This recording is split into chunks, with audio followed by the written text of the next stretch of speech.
This is question 15 of LSAT PrepTest 157, second section, the first logical reasoning section over at lawhub.lsac.org. As always, we've got a highlight tool ready to go, and we read the question step.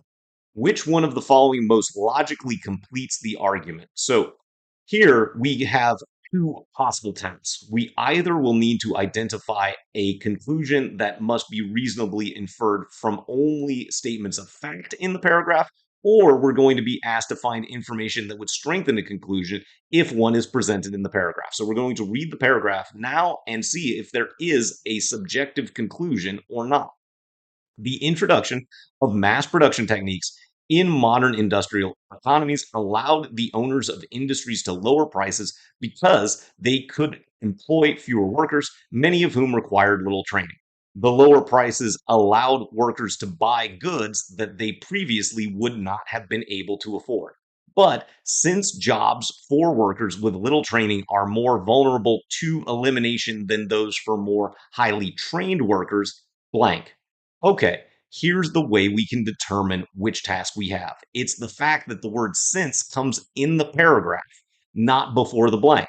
So ultimately, the since is the evidence for whatever the conclusion is that we have to select now from the correct answer choice. So we treat this as an inference task, and we're just going to highlight the three statements of fact in different colors to keep track of them clearly. So we now need to find an answer choice that follows these three independent facts. First, the introduction of mass production techniques in modern industrial economies allowed the owners of the industries to lower prices because they could employ fewer workers, many of whom required little training. Okay, that's just a fact.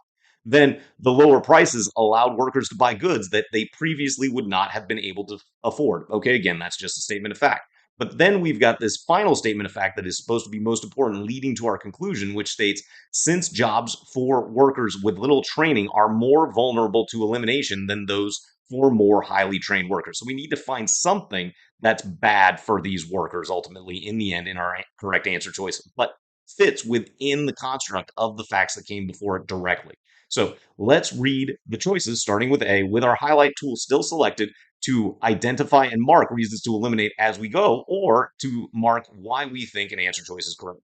Choice A reads, highly trained workers have more purchasing power in modern industrial economies than workers who are less trained. Well, we know in that final pink highlight that we're concerned with the workers with little training, not the highly trained workers. So we should be able to eliminate choice A as basically going and talking about the wrong population. So now we'll move to choice B. The introduction of mass production techniques has decreased benefits for workers as it has increased the profits for owners of industries. Well, we haven't discussed the owners at all in that final statement, so it would be odd for them to be introduced. And we also don't have any information about benefits at this point. We're talking about the prices of goods and they can now afford them. We know that there were fewer workers, but nothing about benefits for those workers. So we can eliminate choice B as something that's possible but not certain. Then choice C, even the highest paid employees in modern industrial economies are never able to achieve job security. Well, the highest paid employees would introduce a new population entirely. So we can eliminate choice C for that reason. Then choice D, a source of increased purchasing power for workers in modern industrial economies also undermines their job security. And I go, oh, yeah, because we did have the increased purchasing power.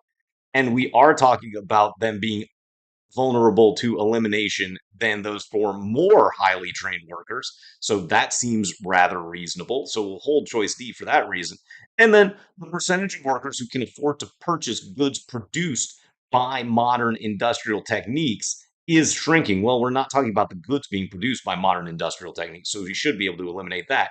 And with these complete the paragraph, the argument kind of questions, you can read your choice back into the statements to see if it logically flows as a final step. So if we read the introduction of mass production techniques in modern industrial economies allowed the owners of industries to lower prices because they could employ fewer workers, many of whom required little training.